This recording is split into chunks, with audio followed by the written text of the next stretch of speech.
My dear friend, आज मैं आपको हिस्ट्री का एक बहुत ही महत्वपूर्ण चैप्टर मगध का उत्कर्ष इसके बारे में बताऊंगा तथा मैं 16 महाजनपद के बारे में जो भी एग्ज़ाम पॉइंट ऑफ व्यू से इम्पोर्टेंट क्वेश्चन होते हैं उनको भी इस वीडियो में कवर करूंगा। तो आप मेरे साथ वीडियो के लास्ट तक बने रहिए। जैसा कि आप जानते हैं, प्राचीन काल में भारत को 16 महाजनपदों में बांटा गया था और इन 16 महाजनपद में मगध सबसे शक्तिशाली बनकर उभरा।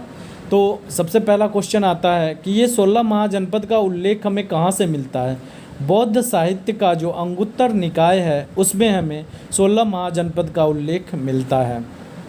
6वीं शताब्दी ईस्वी पूर्व तक छोटे और जितने भी कमज़ोर महाजनपद थे उनको या तो बड़े महाजनपद में मिला दिया गया या उसे समाप्त कर दिया गया।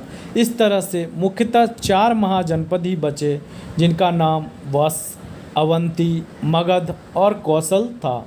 तो आप इन 4 महाजनपद का नाम ज़रूर याद रखिए, वश, अवंती, मगध और कौशल। और लास्टली मगध ही सबसे शक्तिशाली बनकर उभरा और मगध पे विभिन्न शासकों ने, विभिन्न राजवंशों ने शासन किया। तो आगे देखते हैं। ज़रा इस फिगर को देखिए, इसमें मैंने 16 महाजनपद को उसके क्षेत्र के अनुसार मैप में दिखाया है। कंबोज, गंधार, कुरु, जो कि आप जानते हैं महाभारत काल में कुरु राजवंश था, तो वो कुरु राजवंश, पंचाल, सुरसेना, कौशल, वज्जी, मस, वश, काशी, माला, अंग, मगध, चेदी, अवंती और इसी में एक जो आपको नीचे में दिख रहा है अस्मक। ये अस्मक जो है इसके बारे में एग्जाम में पूछा जाता है कि 16 महाजनपदों में कौन सा महाजनपद दक्षिण भारत का महाजनपद था। तो ये एकमात्र दक्षिण भारत का महाजनपद था जिसका नाम था अस्मक। इस तरह से आप इन महाजनपदों का नाम अवश्य याद रखिए और उनके क्षेत्र को भी थोड़ा ध्यान में रखिए कि मगध के आसपास में कौन कौन सा महाजनपद है, जैसे वश, काशी, अंग, वज्जी। तो इस तरह से इन सब में आपस में लड़ाइयाँ होती रही है मगध पे शासन के लिए, और मगध जो है वो सबसे शक्तिशाली बनकर उभरा। तो देखते हैं, मगध जो है आज का जो बिहार का क्षेत्र है, बिहार में भी कहाँ पे, पटना और गया का जो क्षेत्र है वो क्षेत्र मगध का कहा जाता था। सर्वप्रथम जो मगध की राजधानी थी वो राजगीर के पास में गिरिव्रज या राजगृह जो थी वो इसकी क्या थी, राजधानी थी। वैसे तो मगध के राजवंश की अगर हम बात करें तो हर्यक वंश से मगध का उत्कर्ष भी प्रारंभ हुआ और हर्यक वंश जो कि बिंबिसार ने इसे स्थापित किया था, वहीं से हम राजवंश के बारे में पढ़ते हैं। परंतु यहाँ पे कुछ इन्फॉर्मेशन हमें मिलते हैं बौद्ध साहित्य, ऋग्वेद, पुराण, महाभारत, रामायण, इन सब से कुछ इन्फॉर्मेशन हमें मिलते हैं, जिस इन्फॉर्मेशन को मैंने यहाँ पे रखा है। हर्यक वंश से पहले भी बहुत सारे शासकों ने राज्य किया था मगध पे, तो कभी कभी एग्जाम में उससे भी क्वेश्चन पूछे जाते हैं, इसीलिए मैंने उनको कवर किया है। तो सबसे पहला क्वेश्चन कि ऋग्वेद में मगध को क्या कहा जाता था या मगध का प्राचीन नाम क्या था। मगध का जो प्राचीन नाम था वो किरात या कीकट नाम से जाना जाता था। और वहाँ पे कौन से राजा राज्य करते थे? प्रमगंध नामक राजा मगध में राज्य करते थे।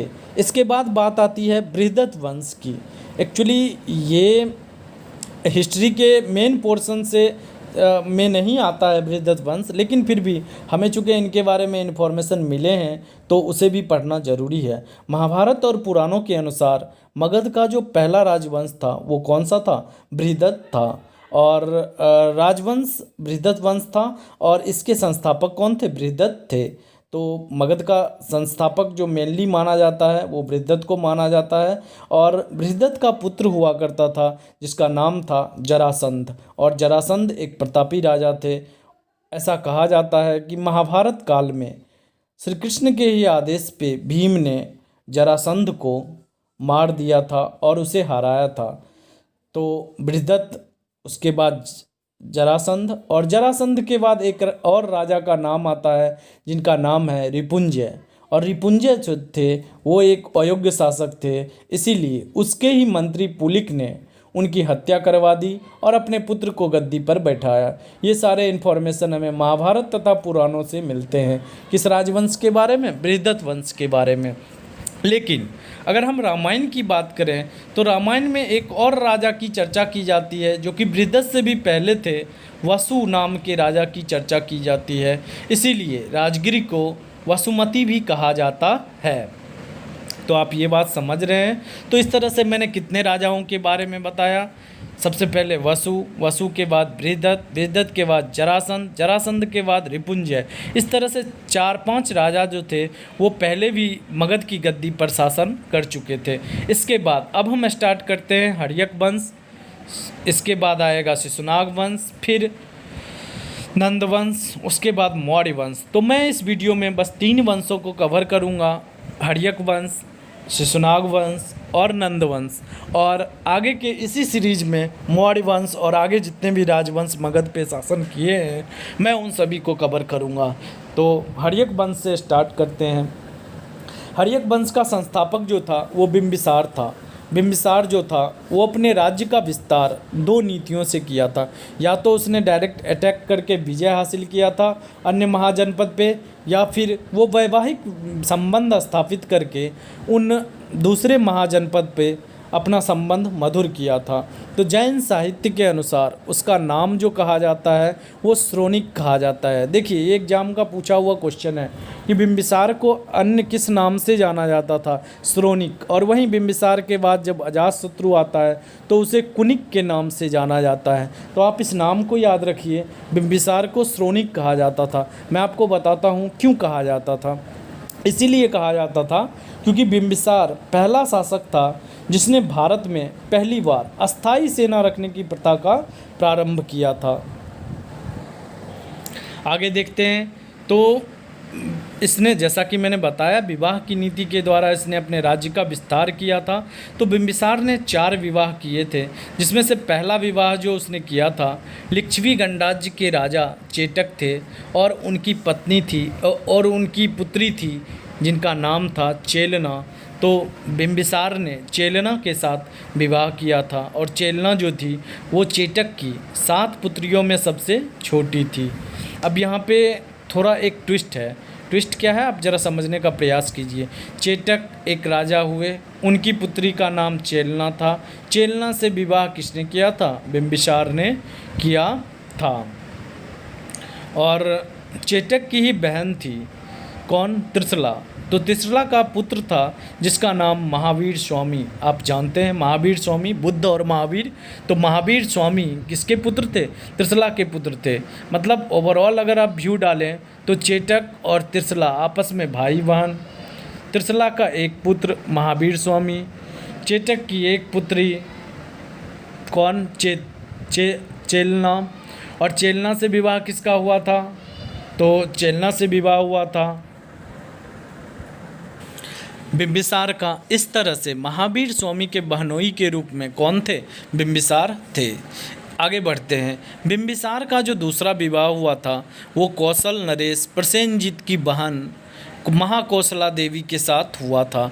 और इस विवाह के फलस्वरूप काशी किसे दिया गया था? बिंबिसार को दिया गया था। और काशी से लगभग 1 लाख राजस्व आते थे, उसका भी अधिकार किसे दिया गया? बिंबिसार को दिया गया। बिंबिसार का जो तीसरा विवाह हुआ था वो मद्र देश की राजकुमारी क्षेमा के साथ हुआ था। और चतुर्थ विवाह भी कहा जाता है। चतुर्थ विवाह जो हुआ था वो लिच्छवी गणराज्य की ही एक गणिका आम्रपाली के साथ हुआ था। आज भी पटना में बहुत सारे भवन का नाम आम्रपाली के नाम पे रखा गया है। तो ये आम्रपाली एक गणिका थी। गणिका मतलब जो नृत्य गान करती है उनको ही गणिका या वैश्या भी कहा जाता है। तो वो थी आम्रपाली जिसका विवाह किसके साथ हुआ था? बिंबिसार के साथ हुआ था। तो ओवरऑल देखें तो पहला विवाह बिंबिसार ने किससे किया? चेलना से किया। दूसरा विवाह महाकौशला देवी से किया। तीसरा विवाह क्षेमा से किया और चौथा विवाह आम्रपाली के साथ किया था। आगे बढ़ते हैं। बिंबिसार ने अपने निजी चिकित्सक जीवक को कहाँ पे भेजा था? उज्जैन के राजा जो थे उनका नाम था चंद्रप्रद्योत। कहीं कहीं पे इसे चंडप्रद्योत भी लिखा रहता है। चंद्रप्रद्योत महासेन कहाँ के राजा थे?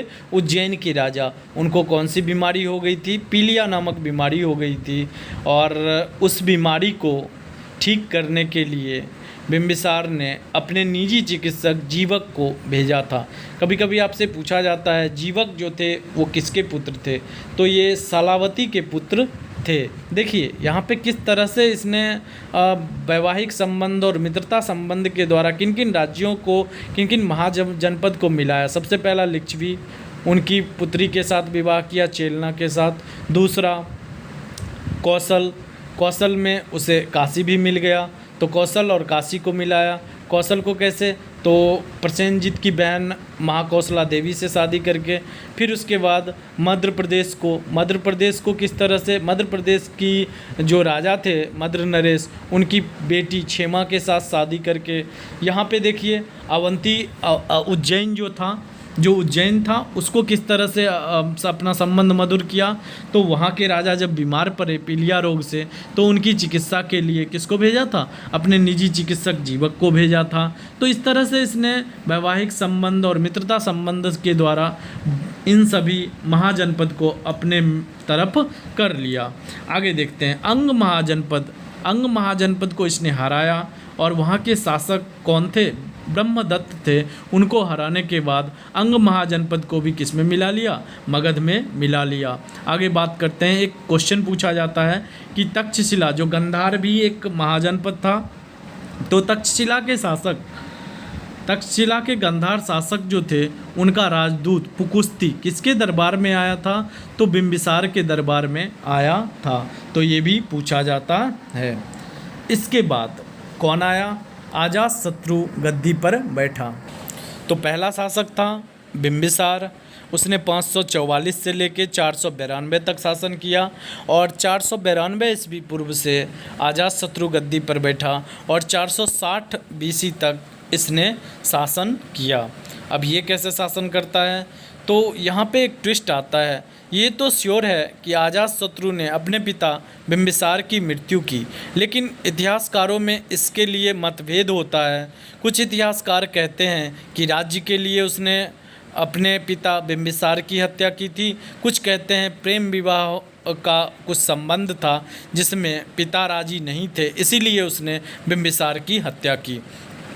कारण जो भी हो, लेकिन अजातशत्रु ने अपने पिता बिंबिसार की हत्या की। आगे भी आप पढ़ेंगे अजातशत्रु की भी हत्या उसके ही पुत्र ने की, इसीलिए इस वंश को पितृहंता वंश भी कहा जाता है।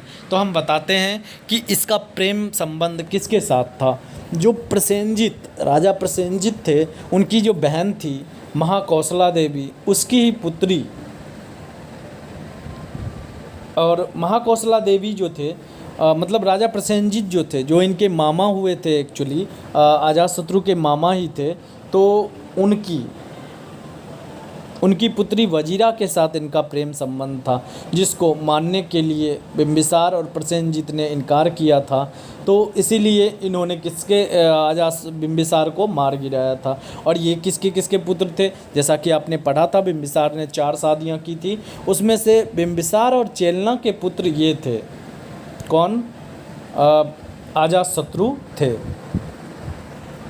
आगे बढ़ते हैं। बिंबिसार के मृत्यु के बाद देखिए, मैंने पहले बताया कि वो लिच्छवी गणराज्य, कौशल, इन सब के साथ संबंध मधुर हो गए थे, लेकिन अजातशत्रु जब आता है गद्दी पे, तो उसके बाद फिर से उसे इन सभी राज्यों से टकराना पड़ता है, और उसका डिफरेंट कारण है। मैं उन सभी चीज़ों को बताता हूँ।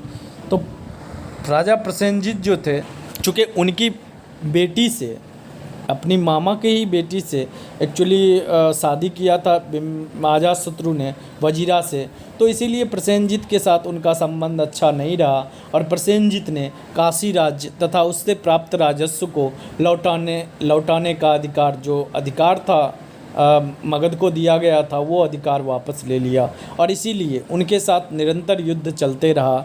लेकिन कहा जाता है कि प्रसेनजीत के अपने ही अमात्य मतलब उनके जो मंत्री थे, उन सभी के द्वारा उनको राज्य से निकाल दिया गया, और उसी के लिए वो सहायता मांगने के लिए आ रहे थे। किसके पास? अजातशत्रु के पास आ रहे थे, उन्हीं बीच उन्हें सर्दी लगने के कारण उनकी मृत्यु हो जाती है, राजा प्रसेनजीत की मृत्यु हो जाती है। और राजा प्रसेनजीत की मृत्यु होने के बाद अजातशत्रु कौशल को अपने राज्य में मिला लेता है। फिर लिच्छवी के लिए भी लड़ाई हुआ, जबकि लिच्छवी के साथ बिंबिसार का संबंध मधुर था।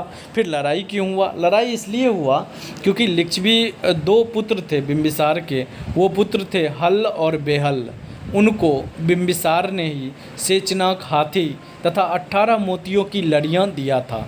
किनको? अपने पुत्र हल्ल और बेहल को दिया था। लेकिन अजातशत्रु को ये कतई पसंद नहीं था। उसने उन हाथियों और मोती की लड़ियों को वापस मांगा, और ये दोनों जो हल्ल और बेहल थे, ये दोनों लिच्छवी गणराज्य के शरण में चले गए थे, और इसीलिए लिच्छवी गणराज्य के साथ युद्ध चलते रहा। लगभग 16 वर्षों तक युद्ध चलता रहा अजातशत्रु और लिच्छवी गणराज्य के बीच में। मतलब मगध और लिच्छवी गणराज्य के बीच में 16 वर्षों तक युद्ध हुआ। लेकिन बाद में अजातशत्रु ने एक कूटनीति अपनाई, और उसने अपने मंत्री, जिसका नाम था वत्साकर, उसकी सहायता से वत्साकर ने ये शो किया कि वो अब अजातशत्रु के साथ नहीं है, और वो लिच्छवी गणराज्य में जा मिला। बाद में उसने धोखा से लिच्छवी को हरा दिया, और अजातशत्रु ने लिच्छवी को भी पूरी तरह से मगध में मिला लिया। इसके बाद अजातशत्रु वज्जी संघ के साथ युद्ध हुआ। किसका? मतलब मगध का वज्जी के साथ युद्ध हुआ, और इस युद्ध में ही 2 प्रमुख नवीन अस्त्रों का प्रयोग किया गया, जिसे रथमूसल और महाशिलाकंटक कहा जाता है। महाशिलाकंटक जो है, इसका प्रयोग आपने बाहुबली मूवी के पार्ट 1 में भी देखा होगा। एक जो रथ था जिससे पत्थर फेंके जाते थे, तो वो जो रथ था वो महाशिलाकंटक कहलाता है। और इसका सबसे पहला प्रयोग अजातशत्रु ने ही किया था। किस संघ के विरुद्ध? वज्जी महाजनपद के विरुद्ध इसने उस महाशिलाकंटक का प्रयोग किया था। तो ये बाहुबली मूवी में भी दिखाया गया है, तो वो यहीं से लिया गया है। आगे बढ़ते हैं। अजातशत्रु जो था वो महावीर और गौतम बुद्ध दोनों के ही समकालीन थे। यहाँ पे अजातशत्रु का एक महत्वपूर्ण घटना होता है। इनके ही काल में महात्मा बुद्ध निर्वाण प्राप्त करते हैं, मतलब महापरिनिर्वाण की प्राप्ति होती है, मतलब उनकी मृत्यु हो जाती है। और 483 ईस्वी के पास में प्रथम बौद्ध संगति का आयोजन किया जाता है। प्रथम बौद्ध संगति का आयोजन किया जाता है, जो कहाँ पे किया जाता है? राजगृह में ही किया जाता है। राजगृह में कहाँ किया जाता है? तो सप्तपर्णी गुफा में किया जाता है। कितना ईस्वी में? 483 ईस्वी पूर्व में। और प्रथम बौद्ध संगति के समय राजा कौन थे? अजातशत्रु थे। उस समय 2 ग्रंथ का भी स्थापना होता है प्रथम बौद्ध संगति में ही, सुत्त पिटक और विनय पिटक। और ये दोनों ग्रंथ जो हैं, ये बुद्ध के शिक्षा का संकलन किया गया था। तो ये सुत्त पिटक और विनय पिटक किस बौद्ध संगति में बना था? प्रथम बौद्ध संगति में बनाया था, जिसका आयोजन कहाँ पे हुआ था? तो सप्तपर्णी गुफा राजगृह में हुआ था। 483 BC में हुआ था। बाद में महावीर के ये महात्मा बुद्ध के अवशेष पर ही किसने? अजातशत्रु ने एक स्तूप का निर्माण किया। आज भी राजगीर में वो फेमस टूरिस्ट डेस्टिनेशन के नाम से जाना जाता है। जो भी बौद्ध धर्म के अनुयायी हैं, वो महात्मा बुद्ध के उस अवशेष जो स्तूप बनाया गया है, उसे देखने के लिए बिहार जरूर आते हैं। और ये राजगीर में स्तूप की स्थापना अजातशत्रु ने करवाया था। इसकी भी मृत्यु किसने किया? उदयीन ने किया। कहीं कहीं आपको उदयीन भी लिखा रहेगा, कभी कभी उदयीन लिखा रहता है। तो उदयीन जो था उसने किसकी मृत्यु किया? अपने पिता अजातशत्रु का मृत्यु किया, और उसके बाद गद्दी पर बैठा। और इसीलिए इस वंश को क्या कहा जाता है? पितृहंता वंश भी कहा जाता है। तो आपने देखा बिंबिसार 544 से लेके कितना तक? 544 से लेके 492 ईस्वी तक बिंबिसार ने शासन किया। बिंबिसार के बाद अजातशत्रु ने 492 से 460 तक शासन किया।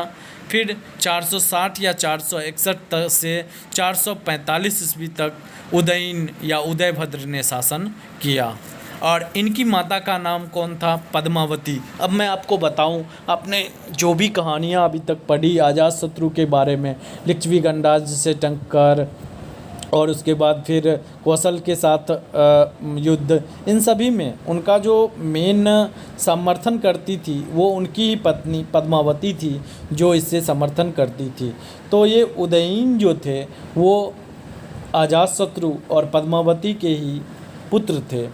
और पुराणों के अनुसार उदयन ने गंगा और सोन नदी के तट पर एक शहर का स्थापना किया जिसे पाटलिपुत्र कहा जाता है। और पाटलिपुत्र का प्राचीन नाम एग्जाम में पूछा जाता है। पाटलिपुत्र का प्राचीन नाम क्या था? कुसुमपुर था। कुसुमपुर या पाटलिपुत्र नगर की स्थापना उदयन ने किया था। ये भी एक फेमस क्वेश्चन है एग्जाम का। और इसने चूँकि उसकी स्थापना किया तो पाटलिपुत्र अब राजधानी हो चुकी है। मगध गणराज्य की राजधानी पाटलिपुत्र हो चुकी है। आगे देखते हैं। उदयन जैन धर्म को मानता था। इसके पिता अजातशत्रु जैन तथा बौद्ध मतलब बुद्ध और महावीर दोनों के समकालीन थे, लेकिन ये उदयन जैन धर्म को मानता था। और जैन का जो मंदिर होता है उसको चैत्यगृह कहा जाता है। अपने ही राजधानी पाटलिपुत्र में, राजधानी के मध्य में उदयन ने चैत्यगृह का स्थापना किया था।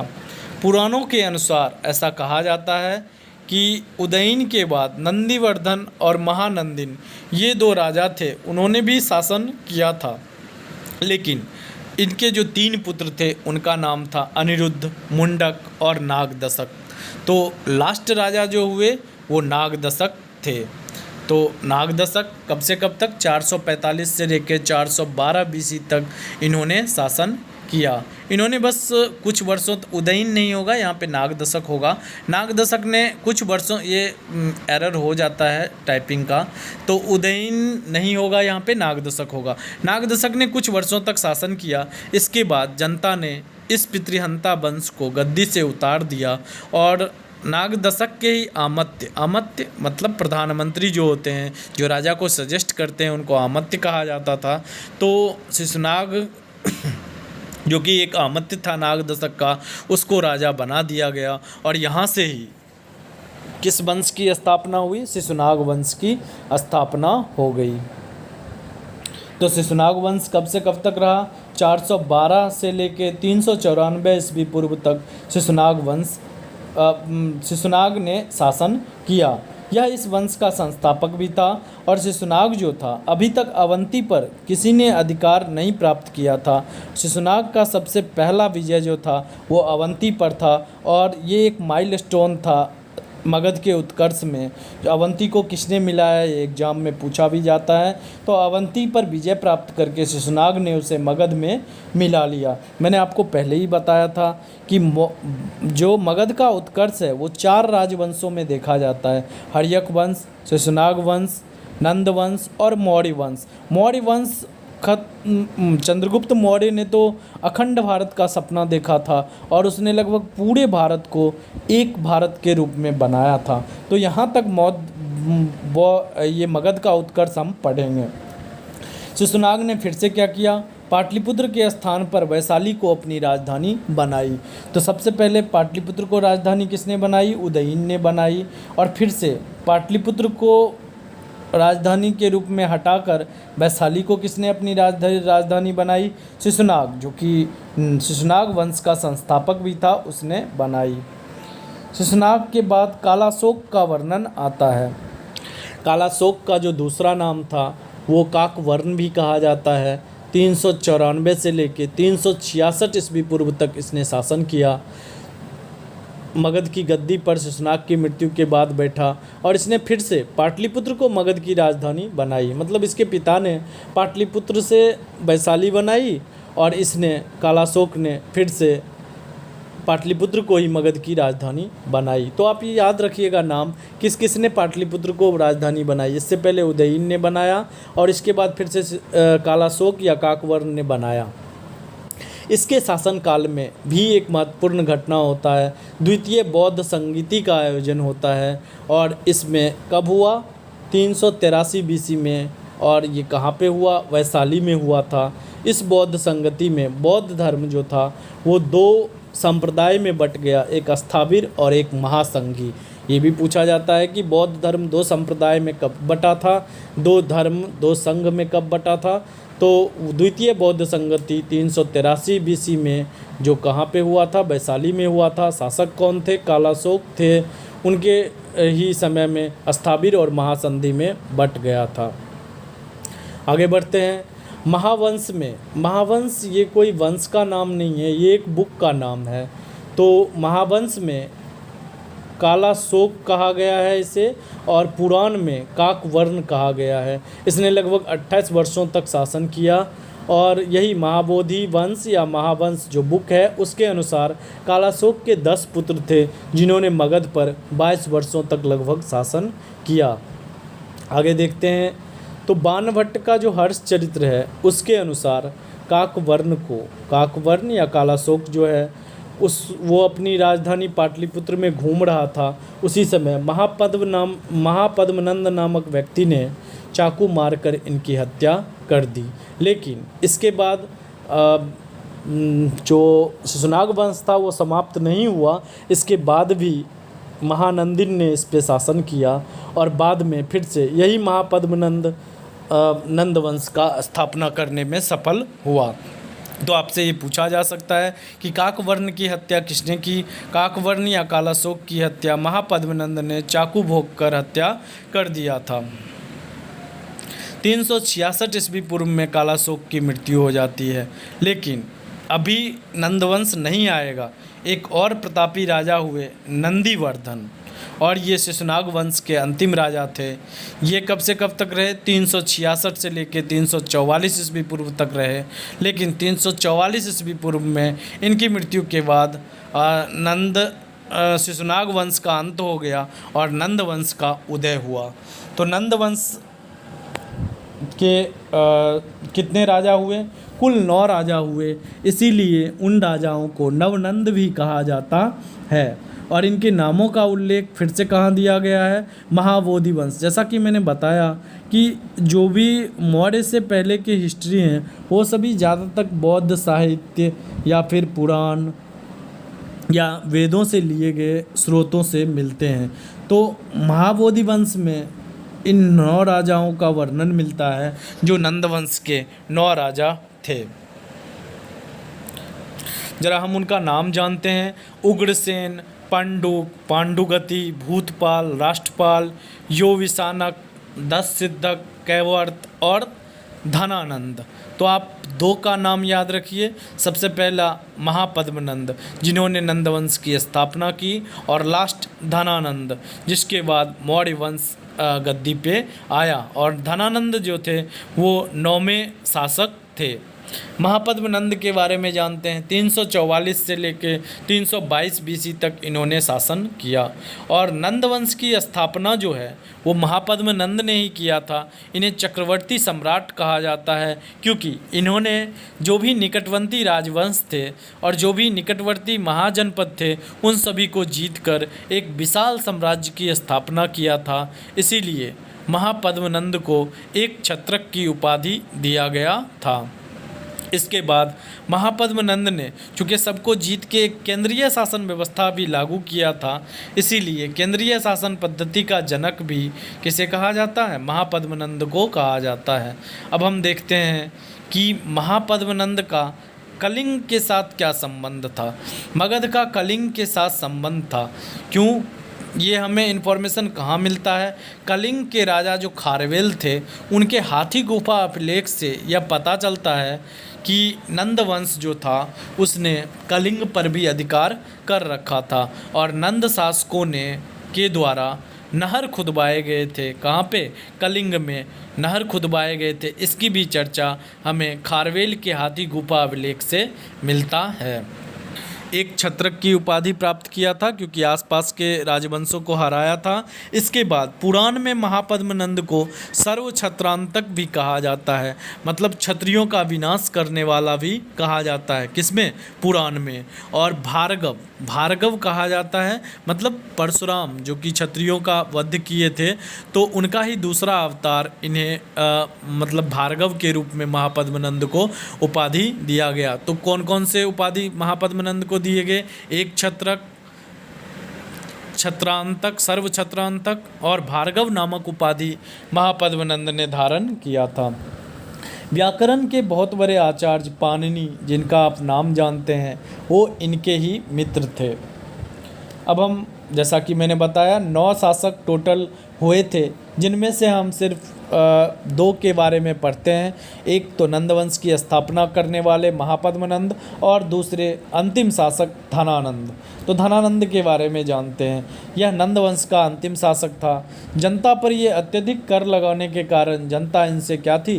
असंतुष्ट थी। धनानंद एक लालची और धन संग्रही शासक था। लेकिन आप समझिए कि ये अगर चाहता तो ये भी एक बहुत बड़ा चक्रवर्ती सम्राट हो सकता था, क्योंकि उस समय तक मगध अपने चरमोत्कर्ष पे था और किसी भी तरह की कमी नहीं थी।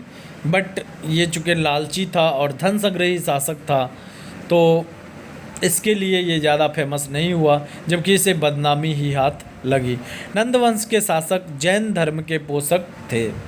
जितने भी नंदवंश के शासक थे वो जैन धर्म को मानते थे। जैसा कि मैंने आपको बताया, फिर से वही चीज़ लिखा हुआ है। व्याकरण के आचार्य पाणिनि महापद्म के मित्र थे। अब कुछ और विद्वानों के नाम हैं: वर्ष, उपवर्ष, वररुचि, कात्यायन। ये सारे के सारे विद्वान नंद शासन में हुए थे। तो कौन कौन से? वररुचि, कात्यायन, ये 2 नाम आप जरूर याद रखिए, क्योंकि ये सभी किस राजवंश के थे? विद्वान नंद राजवंश के थे। यहाँ से आगे देखते हैं, सक्टाय और स्थूलभद्र, ये दोनों धनानंद के जैन मतावलंबी आमत्य थे। धनानंद के 2 आमत्य का नाम क्या था? सक्टाय तथा स्थूलभद्र। और ये किस धर्म को मानते थे? जैन धर्म को मानते थे। मैंने पहले ही बताया कि जितने भी नंदवंश के शासक थे वो जैन धर्म को मानते थे। अब धनानंद के बारे में जानते हैं। धनानंद के ही शासनकाल में 325 ईस्वी पूर्व में सिकंदर ने भारत पर आक्रमण किया था, लेकिन सिकंदर ब्यास नदी को पार नहीं किया और इंडिया पे फुल्ली आक्रमण नहीं किया। अगर वो इंडिया पे आक्रमण करता तो पूरा का पूरा भारत तहस नहस हो जाता। लेकिन किसने रोका इस चीज़ को भी? जैसा कि आप चाणक्य, एक एपिसोड भी आता है और एक आपको मिलेगा, चाणक्य का जो एपिसोड आता है उसको आप देखिएगा। उसमें ये दिखाया गया है कि चूँकि चाणक्य चाहते थे कि चंद्रगुप्त मौर्य गद्दी पे बैठे, तो उसके ट्रेनिंग के दौरान ही चंद्रगुप्त मौर्य ने किससे पंगा लिया था? ये जो सिकंदर था उसको मतलब भ्रम में डाल के कि इसके आगे बढ़ना उसके देवता के अनुकूल नहीं है, इस तरह से करके सिकंदर जो था वो लौट गया था। 325 ईस्वी पूर्व में ही उसने भारत पे आक्रमण किया था और बाद में वो बेबीलोन लौट गया था, जहाँ पे उसकी मृत्यु हो जाती है। तो सिकंदर से भारत को बचाने में चाणक्य तथा चंद्रगुप्त का भी हाथ आता है। राजा पोरस की भी कहानी, ये सभी चीज़ हम मौर्य वंश में डिटेल में पढ़ेंगे। तब तक के लिए आप सिर्फ इतना जानिए, धनानंद के ही शासनकाल में 325 ईस्वी पूर्व में सिकंदर ने भारत पर आक्रमण किया था। धनानंद जो था उससे एक सबसे बड़ी गलती हुई थी उसके जीवन की, वो था एक महान विद्वान ब्राह्मण चाणक्य को अपमानित किया था। ये आप चाणक्य जो एपिसोड है चंद्रगुप्त मौर्य, उसमें आप देखे होंगे। 322 ईस्वी पूर्व में चंद्रगुप्त मौर्य ने अपने गुरु चाणक्य की सहायता से धनानंद की हत्या कर दी और मौर्य वंश की नींव रख ली। यहीं पे जब चाणक्य को अपमानित किया गया था तो उन्होंने अपने शिखा, जो चोटी होता है ब्राह्मण का, उसको खोल दिया था और बोला था मैं तेरा समूल विनाश करूँगा।